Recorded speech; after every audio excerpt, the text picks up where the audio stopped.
Now let's discuss about limitations of formal organizations. Formal organisation में क्या होता है, हम जो भी डिसीजन लेंगे, वो जो भी काम करेंगे, वो बिना अथॉरिटी के, बिना किसी के परमिशन के नहीं करेंगे. जो भी काम होगा वो पॉलिसी के थ्रू होगा, किसी प्रोसेस से होगा, किसी प्रक्रिया से जाने के बाद हम उस प्रोसेस तक पहुंचेंगे. तो हम बात कर रहे हैं फॉर्मल ऑर्गेनाइजेशन की. जब हम यूनिटी ऑफ कमांड का जो प्रिंसिपल है उसको हम बहुत अच्छे तरीके से अपने ऑर्गेनाइजेशन में फॉलो करते हैं. डिले इन डिसीजन मेकिंग, यहां पे हम बात कर रहे हैं डिले होता है किस चीज में, डिसीजन मेकिंग में.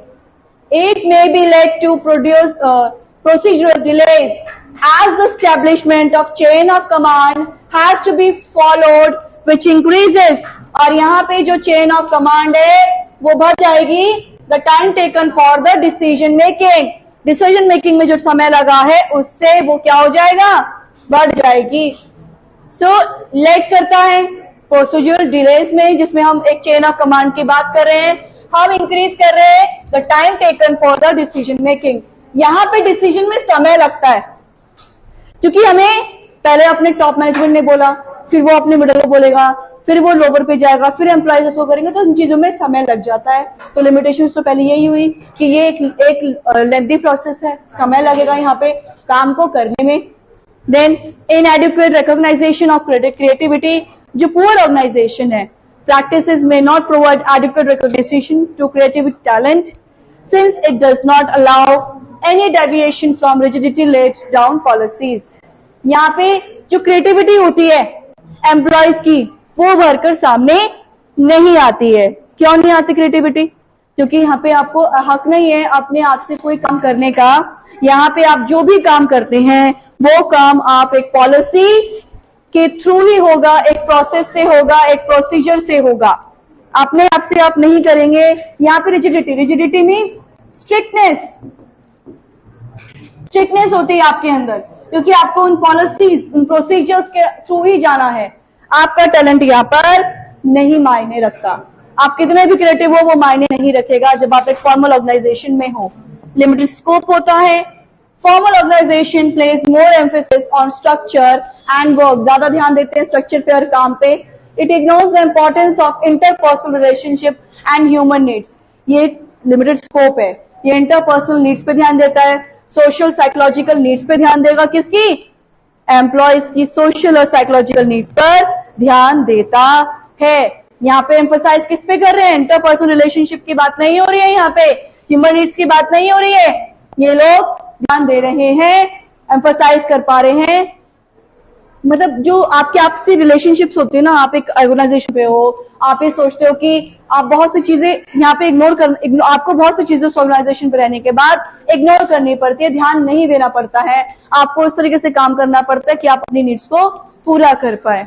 Then in formal organization, interaction among people at work give rise to the network of social relationship among employees called informal organization. अब हम बात कर रहे हैं इनफॉर्मल ऑर्गेनाइजेशन की. इनफॉर्मल ऑर्गेनाइजेशन क्या है? People at work give rise to the network of social relationship. Informal organization पे आपका नेटवर्क कैसा होता है? सोशली एक्टिव रहता है. मतलब आप ज्यादा अपने एम्प्लॉयज के साथ, अपने साथ रहे कलीग्स के साथ आप ज्यादा सोशली एक्टिव रहते हैं. Informal organization refers to the relationship between the people working in an organization. यहां पर हम ध्यान देते हैं उन लोगों पर जो एक ऑर्गेनाइजेशन पे काम कर रहे हैं. किसमें ध्यान दे रहे हैं? जो आपस में काम कर रहे हैं. Establish not by a formal authority. ये फॉर्मल अथॉरिटी मतलब किसी हेड ने आपको एक काम करने के लिए नहीं कहा है, but and also not based on any procedure. ना यहाँ पे कोई प्रोसीजर है, ना कोई रूल्स है, ना कोई रेगुलेशंस है, but established on personal attitudes, emotions, relationships, whims, prejudice, likes, dislikes. They are not pre-planned, but they are developed automatically in an organization. ये आप सोच समझ के नहीं कर रहे हो कि मुझे ऐसा करना है, वैसा करना है. ये प्री प्लान नहीं होते हैं, बट ये एक ऑर्गेनाइजेशन में डेवलप कर दिए जाते हैं. यहाँ पे जो आपका इनफॉर्मल ऑर्गेनाइजेशन है, आप इनफॉर्मली सोशली ज्यादा एक्टिव रहते हैं, लोगों से बातचीत करना, फिर आप काम को करते हैं, आप अपने डिसलाइक सब चीजों को, आपका पर्सनल एटीट्यूड, आपके इमोशंस, आपके फ्रेंडशिप, यहाँ पे सब कुछ मायने रखता है इनफॉर्मल ऑर्गेनाइजेशन में. Now let me show you a picture of informal organisation. Informal organisation कैसा होगा? This is the informal organisation. You can see, आप रो भी रहे हो, हंस भी रहे हो. we can talk about all emotions over here. यहाँ पे हम किसी भी इमोशन की बात करते हैं. Informal organisation, social culture relationship in the organisation. किसी से भी आप अपने उस फ्रेंड को बोलते हो ये काम कर देना, आपने कुछ और काम बोला तो आपने उसके थ्रू देखा. बेसिकली जैसे आप एडवर्टाइजिंग कंपनीज में जाएंगे तो वहां पे आपको ऐसा ऑर्गेनाइजेशन देखने को मिल सकता है, क्योंकि उनको सोचने के लिए, दिमाग को चलाने के लिए एक फ्री एटमॉस्फेयर चाहिए होता है जिससे वो काम को अच्छे से कर पाए. तो मोस्टली एडवर्टाइजिंग कंपनीज में इनफॉर्मल ऑर्गेनाइजेशन होता है. यहाँ पे आपको क्यों, क्योंकि हम इनफॉर्मल ऑर्गेनाइजेशन की बात करते हैं, हम बात कर रहे हैं अपने डिसलाइक्स की, लाइक्स की, हमें क्या अच्छा लगता है, क्या नहीं लगता, कैसे करना है, ये सब चीजें हमारी किसमें हो जाती हैं? इनफॉर्मल. कुछ चीजें, दुख, तकलीफें, सब चीजें कहां पे बात की जाएगी? इनफॉर्मल ऑर्गेनाइजेशन की. We are not informal. Features of informal organization. It originates within the formal organization. ये formal organization में होता है. There is no formal authority, line of communication, rules and procedures. यहाँ पे ऐसी कोई formal authority नहीं है. देखो features, उसकी विशेषता की बात कर रहे हैं. ये कब आया?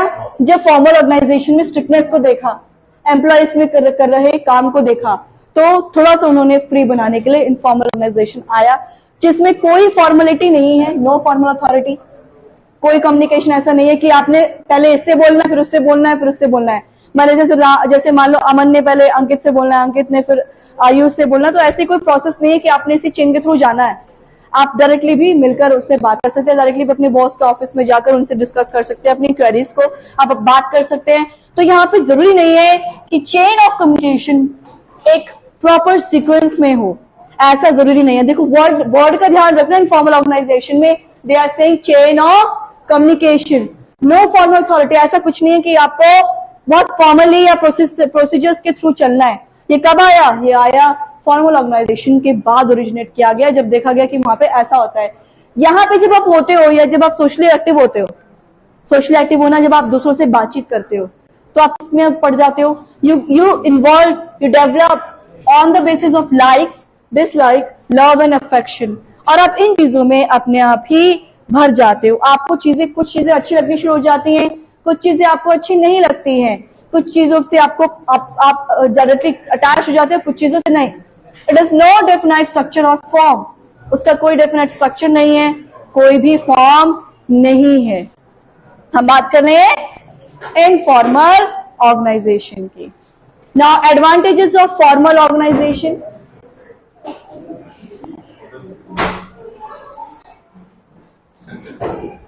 हम बात कर रहे हैं, किसकी बात कर रहे हैं? फॉर्मल ऑर्गेनाइजेशन की एडवांटेजेस की, कि फॉर्मल ऑर्गेनाइजेशन क्यों सही है. Speed information and quick feedback.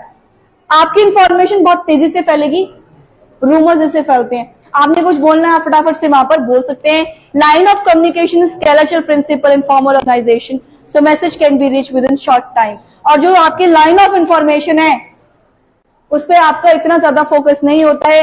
आप मैसेज को बहुत छोटे समय में अपने मैनेजर तक पहुंचा सकते हो. You can share your message to the manager quickly. Fulfilment of social needs. यहाँ पे आपके सोशल नीड्स का भी ध्यान रखा जाता है. आप फ्रेंडली हैं, आप रिलेशनशिप आपके सोशल एग्जिस्टेंस होता है यहाँ पे. Psychological needs of the members and enhancing the job satisfaction of the employees. Psychological needs, psychologically क्या, सॉरी फिजियोलॉजिकल नीड्स. साइकोलॉजिकली मतलब आपके दिमाग को शांति रहती है. साइकोलॉजिकली भी आप यहाँ पे सोशल एक्टिव हो तो आपको दिमाग को शांति रहेगी. यार ऐसा कोई फॉर्मली नहीं है, किसी बॉस का इतना प्रेशर नहीं है, तो आपकी जो फिजियोलॉजिकल और साइकोलॉजिकल नीड्स यहाँ पे आराम से पूरी होती हैं. क्योंकि हमने क्या पढ़ा कि हमारी इनफॉर्मल ऑर्गेनाइजेशन में ना तो सोशली हम एक्टिव है, साइकोलॉजिकली हम इतना एक्टिव है, ना ही हमारी फिजियोलॉजिकल नीड्स है वो पूरी हो रही है। What are physiological needs? ये मैस्लो हायरार्कियन थ्योरी है एक, which will come into your chapter further ahead also, जिसमें क्या बात की गई है? जिसमें बात की गई है हमारे फिजियोलॉजिकल नीड्स की। फिजियोलॉजिकल नीड्स रोटी, कपड़ा, मकान, सुना है ना आपने, एक मूवी में भी बात की गई थी, मेरे पास तो सब कुछ है। तो एक हमारी जो जरूरत की चीजें होती हैं, रोटी, कपड़ा और मकान, वो तो हमारे पास होना ही चाहिए। Then fulfilment of objective, organisation objectives, हम ये ध्यान पे देखते हैं कि हम हमारे ऑर्गेनाइजेशन के ऑब्जेक्टिव को पूरा करें। कैसे करेंगे? Job satisfaction of employees leads to employees get more motivated towards the organisational interest. यहां पे हम अपने एम्प्लॉयज को ज्यादा मोटिवेट कर पा रहे हैं अपने एम्प्लॉयज के इंटरेस्ट को। They give better performance organisation which leads to achieving organisational objectives. और यहाँ पे हम जॉब सेटिस्फैक्शन दे रहे हैं, ऑर्गेनाइजेशन इंटरेस्ट को बढ़ा रहे हैं, परफॉर्मेंस को देख रहे हैं, ताकि हम ये देख पाए कि हमारे जो ऑर्गेनाइजेशन ऑब्जेक्टिव्स है उनको हम पूरा कर पा रहे हैं या नहीं कर पा रहे हैं। इस चीज को देखना। Disadvantages of informal organisation. अब देखो ढंग से समझो, पहले मैं फिर से रिपीट कर देती हूँ एडवांटेजेस को फॉर्मल ऑर्गेनाइजेशन की। यहाँ पे आप क्या होते हो? कम्युनिकेशन आराम से कर पाते हो। स्केलर चेन का ऐसा जरूरी है कि आपने ए को बोलना है, फिर बी को, फिर बी सी को, फिर डी को। आपको कोई प्रॉब्लम लगती है तो डायरेक्टली भी उसको कन्वे कर सकते हो। देन सोशल नीड्स आपकी फुलफिल होती है, फिजियोलॉजिकल नीड्स आपकी पूरी होती है, आप आराम से दूसरों मेंबर से कनेक्टेड रहते हो, आपको जॉब सेटिस्फैक्शन रहता है, एम्प्लॉयज को यहाँ पे जॉब सेटिस्फैक्शन रहता है, संतुष्ट रहते हैं अपनी जॉब से वो। देन आप ऑर्गेनाइजेशन के ऑब्जेक्टिव्स को परफॉर्म कर पाते हो, क्योंकि जो आपकी क्रिएटिविटी है वो भरकर आती है, वो आप इजीली यहाँ पे शो कर सकते हो अपनी क्रिएटिविटी को। ठीक है। नाउ इनफॉर्मल ऑर्गेनाइजेशन के disadvantages. Destructive force. Destructive force क्यों कहा गया है? When an informal organization spread rumors and gossips, it becomes a distractive force. मैंने क्या बोला? यहाँ पे चीजें बहुत तेजी से फैल जाती हैं, आपने का जो स्केलर चेन एकदम पहुंच जाएगा, लेकिन ऐसे ऑर्गेनाइजेशन में रूमर्स भी बहुत जल्दी फैलते हैं। तो ये क्या हो गया? इनफॉर्मल ऑर्गेनाइजेशन का नेगेटिव चीज हो गया। अगर आपको किसी एम्प्लॉय को आप पसंद नहीं करते हैं, उसकी सैलरी आपसे ज्यादा है, आप चिढ़ते हैं, तो आप उसके बारे में रूमर्स फैलाना शुरू कर देते हैं। वो गलत है। आप भी क्रिएटिव हो, वो भी क्रिएटिव है, बट फिर भी ये चीजें बहुत जल्दी तेजी से फैलती हैं। Goes against the interest of the formal organisation. और ये फॉर्मल ऑर्गेनाइजेशन में नहीं होता है। वहां पे जब तक आपके काम को जज नहीं कर लिया जाता है, तब तक वो किसी नतीजे पे नहीं पहुंचते हैं। लेकिन इनफॉर्मल ऑर्गेनाइजेशन पे ऐसा होता है कि अगर आपका काम पसंद नहीं आ रहा है, तो आपके बारे में वो रूमर्स या आपको स्प्रेड करना, आपको एज अ डिस्ट्रैक्टिव फोर्स लेना शुरू कर देते हैं। वो ऑर्गेनाइजेशन में आपके बारे में रूमर्स फैलाने लग जाएंगे। आप कितने भी बेहतर क्यों ना हो, आपको बेहतरीन बनने नहीं देंगे। ये डिस्ट्रैक्टिव फोर्स बन जाती है हमारे इनफॉर्मल ऑर्गेनाइजेशन में। आप कैसा काम करना चाहते हैं अपने ऑर्गेनाइजेशन में, वो चीजें यहाँ पे छुप जाती हैं। आपका जो इंटरेस्ट है वो यहाँ पे बिल्कुल अगेंस्ट हो जाता है। रेजिस्टेंस टू चेंज, बदलाव। The management may not be successful in implementing changes if the formal organization opposes them. Management बहुत जल्दी से changes नहीं कर पाता है अगर हम बात कर रहे हैं formal organization के। Such resistance to change may delay or restrict growth. ये जो resistance है वो डिले कर जाते हैं और restrict करते हैं growth को, और उनकी growth भी कम हो जाती है। Then it ignores common interest of organization. यहाँ पे हम इग्नोर कर रहे हैं कॉमन इंटरेस्ट को ऑर्गेनाइजेशन के। Generally informal organisation give preference for the groups interest, so it ignores the common interest of the organisation. यहाँ पे जो आपकी ऑर्गेनाइजेशन है उसके कॉमन इंटरेस्ट को ध्यान नहीं दिया जाता है। देखो पहला पॉइंट क्या कह रहा है? पहला पॉइंट कह रहा है कि रूमर्स बहुत जल्दी फैलेंगे। दूसरा फॉर्मल क्या कह रहा है कि जब आपके जो चेंजेस आ जाते हैं, आप कोई आपकी जो ऑर्गेनाइजेशन की ग्रोथ है वो उसमें भी रेस्ट्रिक्टिव जो रेजिस्टेंस है उसमें ज्यादा बढ़ाव नहीं होता है, कम होता है, क्योंकि आप हमेशा क्या करते हो? एक दूसरे पे लड़ने या विवाद में लग जाते हो। ऑर्गेनाइजेशन का अपोजिशन हो जाता है आपस में। मैंने क्या बोला, जैसे एक एम्प्लॉय दूसरे एम्प्लॉय की सैलरी ज्यादा है, किसी चीज की वजह से उनके बीच में बातचीत नहीं है, कोई भी चीज है, तो वो चेंजेस जल्दी से नहीं कर पाते हैं, उनकी ग्रोथ ज्यादा नहीं हो पाती है इनफॉर्मल ऑर्गेनाइजेशन में। जो ऑर्गेनाइजेशन का इंटरेस्ट है उसको ध्यान में नहीं रखा जाता है।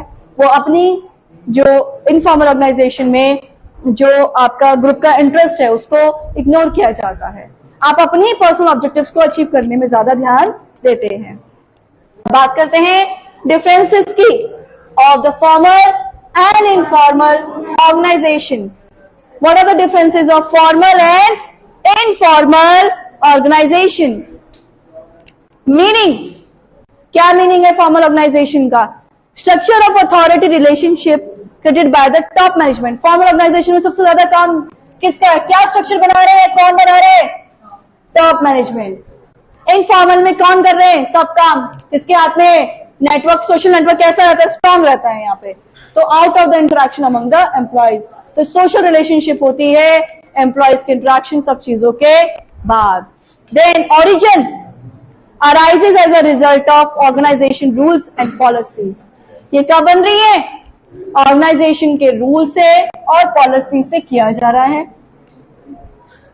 arises as a result of social interaction, और यहाँ पे जो इंटरैक्शन है, सोशल इंटरैक्शन है, उससे किया जा रहा है। रिजल्ट कहां से हो रहा है आपका? कैसे बनेगा फॉर्मल ऑर्गेनाइजेशन? रूल से, और यहाँ पे पॉलिसी से। आपको कोई रूल्स एंड रेगुलेशन से चलना, आपको बोला गया है आप किचन में बिना शेफ के आपके नहीं घुसेंगे, आपको बोला गया है बिना परमिशन के आप वहां नहीं जाएंगे, आपको चेंज के थ्रू फॉलो करना है, आपको बोला गया इस टाइम से काम कंप्लीट करना, आप करेंगे। इनफॉर्मल ऑर्गेनाइजेशन में ज्यादा रिजल्ट इसका है, सोशल इंटरेक्शन ज्यादा होता है। ठीक है, अब बात करते हैं बिहेवियर की। It is directed by rules. यहाँ पे रूल्स एंड रेगुलेशन चलते हैं। यहाँ पे ऐसा कोई पैटर्न नहीं है कि रूल्स एंड रेगुलेशन चलाना जरूरी है, कोई सेट बिहेवियर नहीं होता है। आप सोशली ज्यादा एक्टिव रहते हैं, इट इज नॉट इंपॉर्टेंट कि आपका बिहेवियर भी यहाँ पे एक्टिव हो। Then flow of communication. Formal line of communication होती है, उसको क्या कहते हैं हम? फॉर्मल लाइन ऑफ कम्युनिकेशन को क्या कहते हैं? स्केलेचिंग कहते हैं। यानी कि फ्योर का प्रिंसिपल बहुत अहम तरीके से यहाँ पे फॉलो किया जाता है। कम्युनिकेशन टेक्स प्लेस किसी भी डायरेक्शन में। आपको जरूरी नहीं है कि आपको एक स्केलेचिंग के थ्रू ही जाना है। अगर आपको प्रॉब्लम है तो आप डायरेक्टली जाके अपने सुपीरियर को बोल सकते हैं और आप उस चीज का रिजल्ट यानी कि सॉल्यूशन आराम से निकाल सकते हैं। नेचर कैसा होता है? यहाँ पे स्ट्रिक्टनेस रहती है फॉर्मल ऑर्गेनाइजेशन में।